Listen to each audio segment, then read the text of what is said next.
है धोखा। प्यार ना करना कोई, प्यार में है धोखा। तड़पोगे मेरे जैसा, तड़पोगे मेरे जैसा, दिल को जो न रोका। प्यार ना करना कोई, प्यार में है धोखा। प्यार ना करना कोई, प्यार में है धोखा।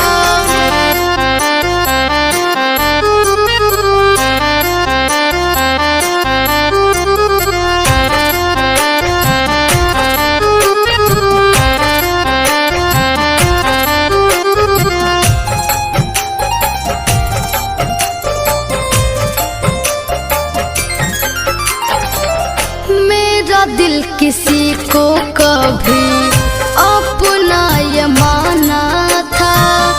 टूट जाएगा ये बनकर सपना न जाना था।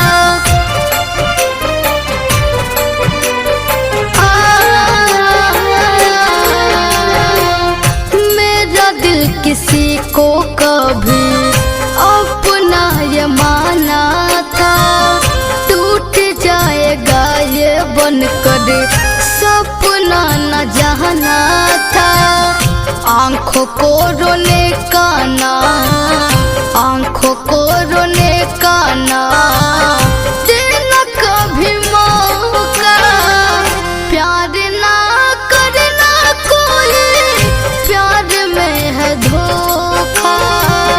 प्यार ना करना कोई, प्यार में है धोखा।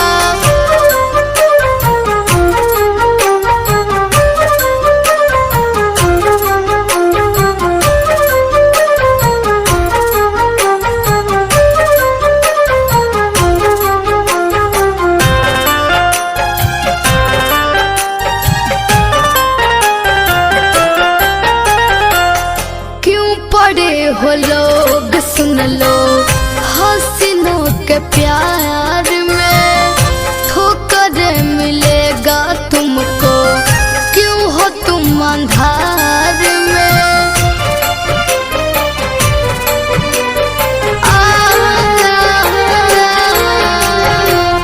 क्यों पड़े हो लोग सुन लो हसीनों के प्यार में। ठोकर मिलेगा तुमको, क्यों हो तुम अंधार में। लगता है सबको पल भर, लगता है सबको पल भर, प्यार है अनोखा।